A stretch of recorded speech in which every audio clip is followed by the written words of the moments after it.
দীর্ঘ লম্বা একটা বিরতির পর আজ আবারও আমরা ফিরেছি আমাদের নতুন ভিডিওতে। প্রথমে স্বাগত জানাবো আমাদের নতুন ভিডিওতে। এখন আমরা চলে এসেছি বাঁকুড়ার গোপীনাথপুর বকুলতলায়। এখানে শুরু হয়েছে হরিনাম সংকীর্তন। এই হরিনাম সংকীর্তন শুরু হয়েছে এখানে 15 তারিখ থেকে এবং এটি চলবে এখানে 19 তারিখ পর্যন্ত। আমার ঘড়িতে এখন বাজে ঠিক 6:30। আর এখানে আকর্ষণীয় বলতে এখানকার লাইটিং, তার সাথে রয়েছে বিভিন্ন জায়গায় থিমের চমক। হঠাৎ এলে মনে হবে যেন বিয়ে বাড়িতে চলে এসেছি আমরা।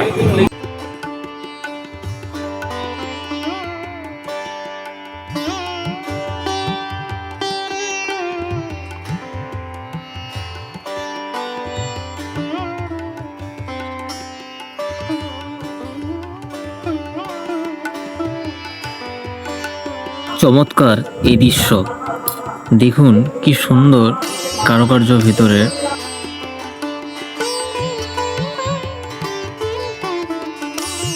ভেতরের কারুকার্য দেখতে দেখতে চলে এলাম হরিমন্দির প্রাঙ্গণে। বিশেষ ভিড় নেই এখানে, আর ঘড়িতে এখন ঠিক 6:40। প্রত্যেক বছর আমি কিন্তু এসে থাকি এখানে। এখানের মেলা, লাইটিং এবং কীর্তন সত্যি দারুণ সুন্দর।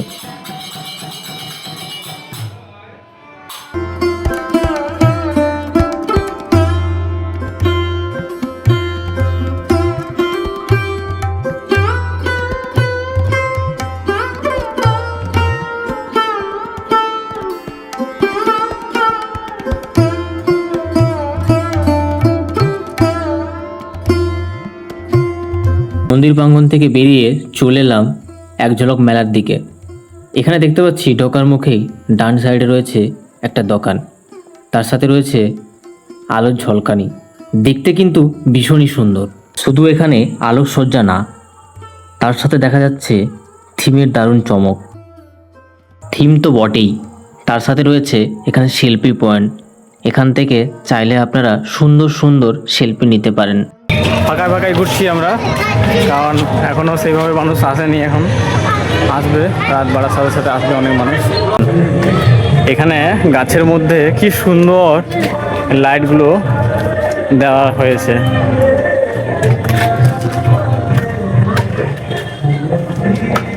মেলা প্রাঙ্গণ থেকে বেরিয়ে চলে এলাম বিষ্ণু মন্দিরের সন্নিকটে। এখন এখানে আরতি হচ্ছে। প্রতিটা জায়গায় এখানে বিষ্ণুর অবতারগুলি ফুটিয়ে তোলা হয়েছে। পবিত্র এই স্থানে প্রভু বিষ্ণুর আবির্ভাব ঘটেছে। আজকের এই ভিডিওতে তুলে ধরলাম এখানকার হরিনাম সংকীর্তন, তার সাথে একটা ছোট্ট মেলা। কেমন লাগলো অবশ্যই জানাবেন আপনাদের মতামত। ভালো লাগলে একটা লাইক করবেন এবং প্রত্যেকের সাথে শেয়ার করবেন। দেখা হবে পরবর্তী ভিডিওতে। সবাই সুস্থ থাকবেন, ভালো থাকবেন। জয় হিন্দ, বন্দে মাতরম, টাটা।